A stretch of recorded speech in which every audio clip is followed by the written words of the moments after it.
പ്രധാനമന്ത്രിയെ കണ്ടിട്ട് മടങ്ങി വന്നതാണ്. കേന്ദ്രത്തിൻ്റെ ഭാഗത്തുനിന്ന് വലിയൊരു സഹായം തിരുവനന്തപുരം കോർപ്പറേഷന് പ്രത്യേകിച്ച് ഉണ്ടാകും. പല പദ്ധതികൾ ബജറ്റിലൊക്കെ പ്രതീക്ഷിച്ചൊന്നും നടന്നില്ല. അത് എന്തെങ്കിലും ഉറപ്പ് പ്രധാനമന്ത്രിയുടെ ഭാഗത്തുനിന്ന് കിട്ടിയില്ല? അല്ല, അതിപ്പോൾ മാധ്യമങ്ങളും പലരും പ്രതീക്ഷിക്കുക, വാർത്ത കൊടുക്കുകയൊക്കെ ചെയ്യുന്നത് വലിയൊരു കോടിക്കണക്കിന് രൂപയുടെ പദ്ധതി പ്രഖ്യാപിക്കും, വലിയൊരു പദ്ധതി പ്രഖ്യാപിക്കും എന്നൊക്കെയാണ്. പക്ഷേ ഞങ്ങൾ തന്നെ സ്വീകരിക്കുന്നത് മറ്റൊരു മാർഗ്ഗമാണ്. തിരുവനന്തപുരം കോർപ്പറേഷൻ എന്തൊക്കെയാണ് ആവശ്യം അത് അതാത് വകുപ്പുകളുമായി സംസാരിച്ചിട്ട് നേടിയെടുക്കുക.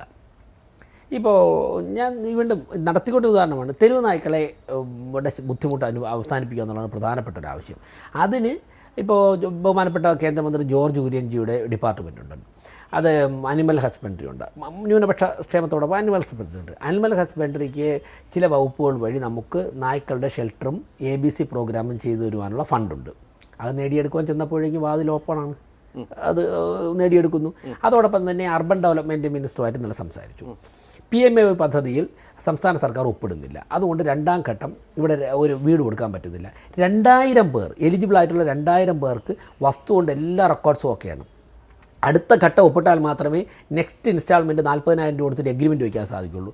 അതിന് സംസ്ഥാന സർക്കാർ തയ്യാറാകുന്നു. ഇതിനെങ്ങനെ ഗെറ്റ് ഓവർ ചെയ്യാം?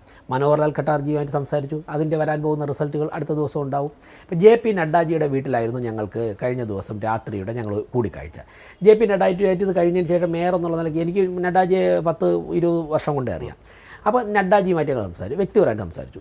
അപ്പം നഡ്ഡാജിയുടെ ആരോഗ്യവകുപ്പ് വഴി ഞങ്ങൾക്ക് ഒരിക്കലും ഈ കോർപ്പറേഷൻ ലഭിച്ചിട്ടില്ലാത്ത തരത്തിലുള്ള സഹായം അത് അപ്പോൾ തന്നെ അദ്ദേഹത്തിൻ്റെ സെക്രട്ടറി വിളിച്ചിട്ട് പറഞ്ഞു, ഈ കാര്യങ്ങളൊന്ന് പരിശോധിച്ചിട്ട് കോർപ്പറേഷന് വേണ്ടിയുള്ള കാര്യങ്ങൾ ഇടപെടാനായിട്ട് പറഞ്ഞു.